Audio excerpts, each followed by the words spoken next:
नमस्कार। Chanakya IAS academy के daily current affair session में आपका स्वागत है। आज है 15 जुलाई और 15 जुलाई से जितने भी महत्वपूर्ण प्रश्न बनते हैं हम उन पर चर्चा करेंगे। हमारा आज का पहला प्रश्न है, हाल ही में किस राज्य ने टीचर इंटरफेस फॉर एक्सीलेंस कार्यक्रम शुरू करने के प्रस्ताव को मंजूरी दी है? हरियाणा, राजस्थान, केरल या फिर कर्नाटक? तो अभी हाल ही में राजस्थान सरकार द्वारा टीचर इंटरफेस फॉर एक्सीलेंस कार्यक्रम शुरू करने के प्रस्ताव को मंजूरी दी गई है।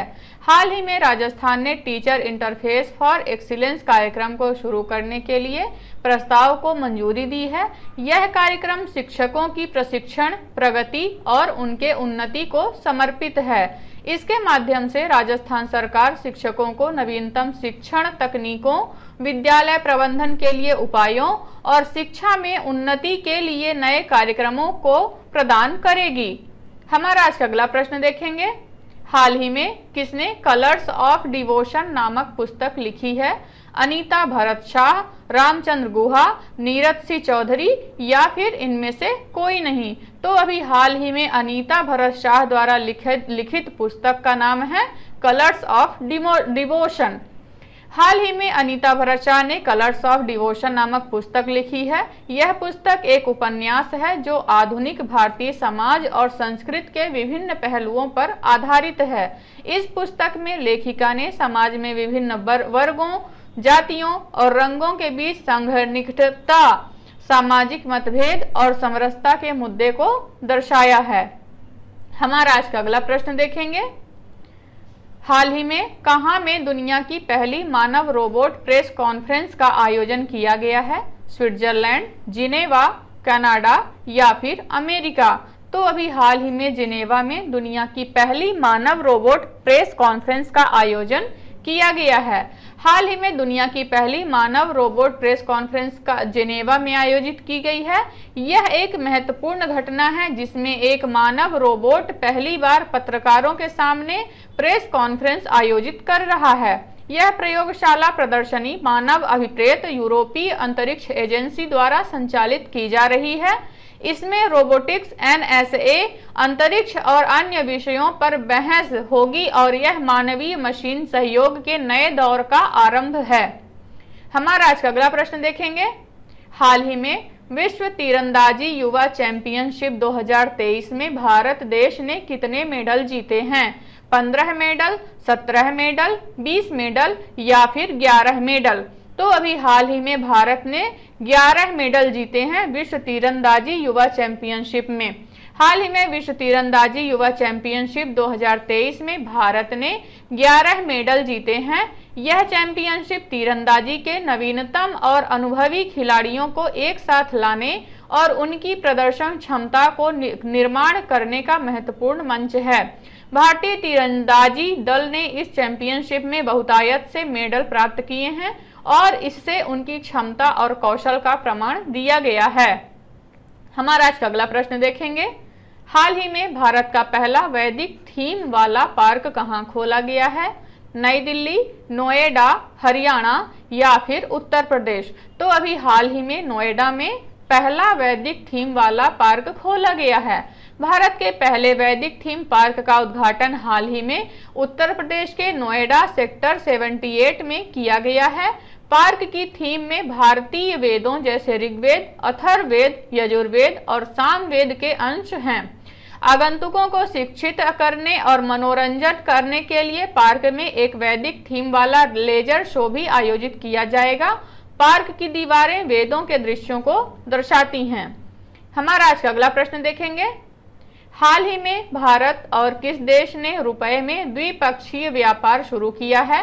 तंजानिया, मलेशिया, बांग्लादेश या फिर म्यांमार? तो अभी हाल ही में भारत और बांग्लादेश ने रुपए में द्विपक्षीय व्यापार शुरू किया है। हाल ही में भारत और बांग्लादेश ने रुपए में द्विपक्षीय व्यापार को शुरू किया है। यह समझौता दोनों देशों के बीच वाणिज्यिक गतिविधियों और व्यापार में रुपए के उपयोग को बढ़ाने का माध्यम है। इसके माध्यम से दोनों देशों के बीच वाणिज्यिक संबंधों को मजबूत किया जाएगा और रुपए का उपयोग सीमा पार करने में आसानी होगी। यह समझौता व्यापार, निवेश, पर्यटन और अन्य क्षेत्रों में द्विपक्षीय सहयोग को प्रोत्साहित करेगा। हमारा आज का अगला प्रश्न देखेंगे। हाल ही में जारी शिकायत निवारण सूचकांक में कौन सा राज्य शीर्ष पर रहा है? बेंगलोर, आंध्र प्रदेश, तमिलनाडु या फिर सिक्किम? तो अभी हाल ही में शिकायत निवारण सूचकांक में सिक्किम शीर्ष पर रहा है। केंद्र सरकार ने मंगलवार को सार्वजनिक शिकायत निवारण से संबंधित रिपोर्ट जारी की, जिसमें पूर्वोत्तर राज्यों में सिक्किम शीर्ष पर है, तो वहीं बड़े प्रदेशों में उत्तर प्रदेश अव्वल है। रिपोर्ट में कहा गया है कि सिक्किम ने जनवरी से जून 2023 तक 43 दिनों के औसत समापन समय के साथ 173 शिकायतों का निपटारा किया है। इसके बाद असम और अरुणाचल प्रदेश हैं।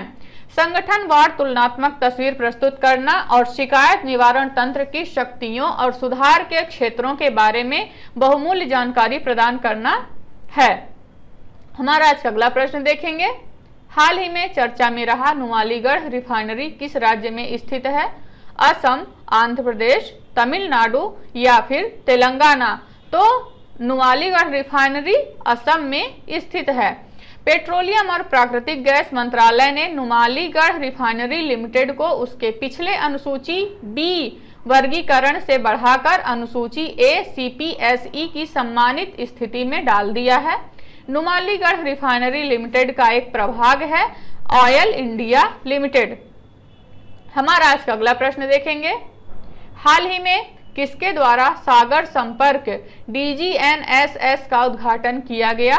नितिन गडकरी, सर्बानंद सोनोवाल, अमित शाह या फिर स्मृति ईरानी? तो अभी हाल ही में सर्बानंद सोनोवाल द्वारा सागर संपर्क का उद्घाटन किया गया है। समुद्री क्षेत्र में डिजिटलीकरण को बढ़ावा देने के उद्देश्य से केंद्रीय बंदरगाह, जहाजरानी और जल मार्ग मंत्री सर्बानंद सोनोवाल ने एक स्वदेशी differential global navigation satellite system Sagar Sampark launch किया है। सागर संपर्क का प्राथमिक उद्देश्य ग्लोबल नेविगेशन सैटेलाइट सिस्टम में पाई गई त्रुटियों और अशुद्धियों को सुधार कर डेटा की स्थिति की सटीकता में सुधार करना है। सागर संपर्क जहाज की सुरक्षा बढ़ाने के लिए सटीक जानकारी प्रदान करेगा, जिससे बंदरगाहों और बंदरगाहों में टकराव, ग्राउंडिंग और दुर्घटनाओं की संभावना कम हो जाएगी। हमारा आज का अगला प्रश्न देखेंगे। पारंपरिक औषधियों पर आसियान देशों के सम्मेलन की मेजबानी कौन सा देश करेगा? भारत, नेपाल, बांग्लादेश या फिर पाकिस्तान?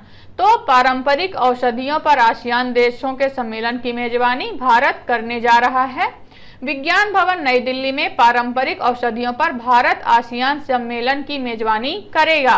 इस सम्मेलन का उद्देश्य सर्वोत्तम प्रथाओं को साझा करके और पारंपरिक दवाओं के क्षेत्र में भविष्य के सहयोग के लिए एक रोड मैप स्थापित करके भारत और आसियान देशों के बीच सहयोग को बढ़ाना है।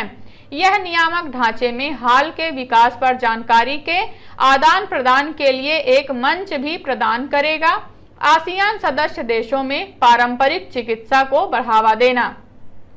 9 नवंबर 2014 को प्राचीन औषधीय प्रणालियों के गहन ज्ञान को पुनर्जीवित करने और आयुष स्वास्थ्य देखभाल प्रणालियों के इष्टतम विकास और प्रचार को सुनिश्चित करने के उद्देश्य से आयुष मंत्रालय की स्थापना की गई थी। तो ये रहे आज के हमारे कुछ महत्वपूर्ण प्रश्न। आशा करते हैं चाणक्य IAS एकेडमी द्वारा चलाया जा रहा करंट अफेयर सेशन आपको पसंद आ रहा होगा। हमारे ऐसे और भी कंटेंट से जुड़ने के लिए चैनल को सब्सक्राइब करें और बेल आइकन दबाना ना भूलें। धन्यवाद।